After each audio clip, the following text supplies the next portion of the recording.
greatest possible damage. Because the plants were located in a valley, surrounding hills shielded most residential areas and concentrated the damage on the industrial section. At 10:58 the morning of August 9th, the bomb was exploded above the city, and in the towering mushroom, Japan could read its doom. This was more than a routine bombing. It was the funeral pyre of an aggressor nation. The bomb had been purposely exploded high, so that the greatest part of its radioactive material was dissipated in the stratosphere.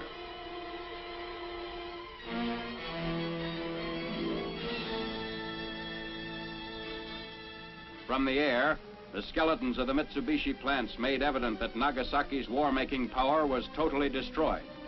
For the valley area of little more than 3 square miles, blast and fire reduced the industrial plants and surrounding buildings to blackened rubble.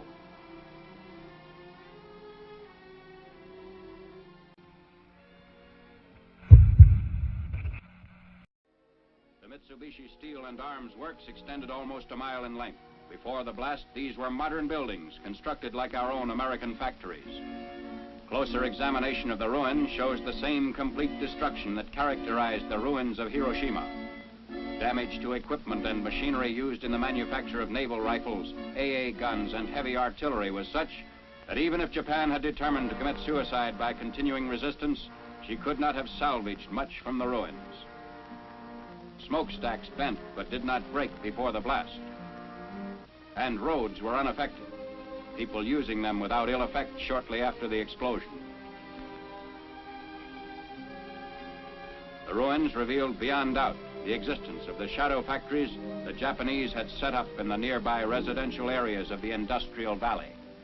You have seen the swath of destruction created by atomic power in this tale of two cities. The world's greatest minds in science, statecraft, and military matters are wrestling with the problems created by the atom. On this spot, outlined in stone, is a figure representing the average man, regardless of his race or creed. These atomic footprints on the sands of time can never be erased. They point a path which leads to unparalleled progress.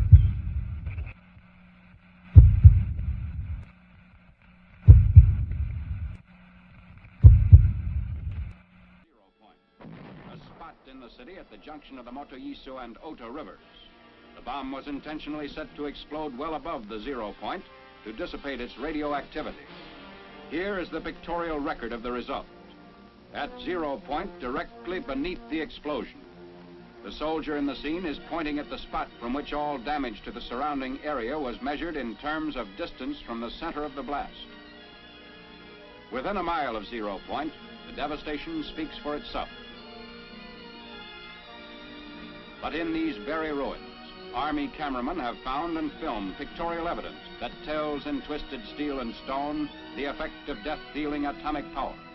For example, this was the site of the main Japanese military headquarters. There were approximately 20,000 Japanese military personnel stationed here. They are among the missing. A lone concrete smokestack indicates where a bustling factory once stood. Reinforced concrete buildings seem to have withstood the explosion fairly well, the damage varying with their distance from 0 point.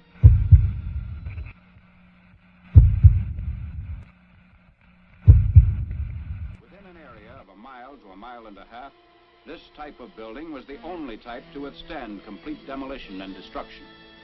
Here's a building that was actually knocked sidewise, giving you an idea of the force of the blast. The direction of the blast is graphically told by the slant of this parapet, a concrete wall. Etched in the stone base of what was the Russo-Japanese War Memorial are telltale lines, atomic handwriting for all to read. Another signpost of the direction and force of the explosion is blasted in the polished granite base of this statue. The light surface indicates the angle of the blast, 2/10 of a mile from 0 point. Many of the shattered windows pointed like skeleton fingers the direction of the atomic wind of death. On one side, blown in. On the other, blown out, with atomic tornado force. Inside, The flash burns on the chairs give eloquent testimony on the heat of the blast a mile from 0 point, which singed the mohair upholstery like a blowtorch.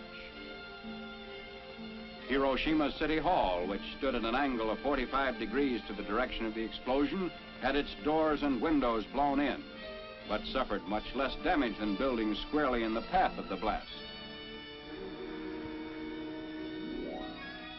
The windows and doors offer mute evidence of the way the blast swept into the structures.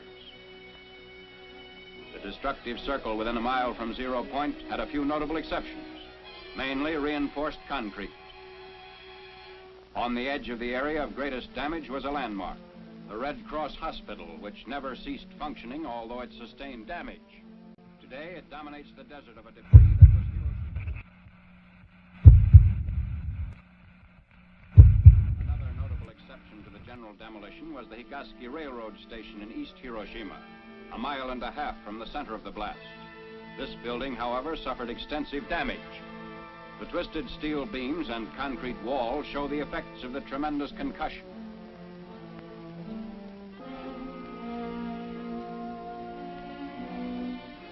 What's left of the Commercial Museum, within 2/10 of a mile of 0 point, also gives indication of the tremendous push of the explosion. The downward force of the blast turned the roof of the Commercial Museum into a reservoir. Amazingly enough, bridges did not suffer too badly at Hiroshima. This steel rail bridge, 1 mile from 0 point, had the side toward the explosion virtually blasted by flying particles, which removed almost all the paint. But the side away from the explosion did not need a new paint job. Roads in the area fared better than buildings or bridges. Shortly after the fires died down, traffic was resumed. Today, these highways through the ruins are again in use.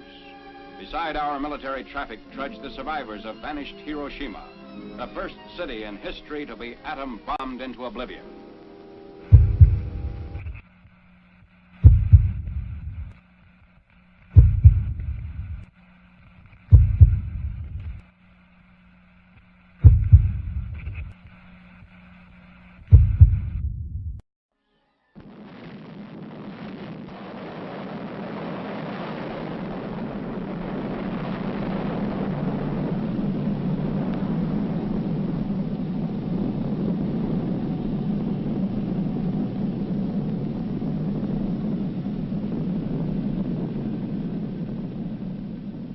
From the instant of that first blast until Hiroshima vanished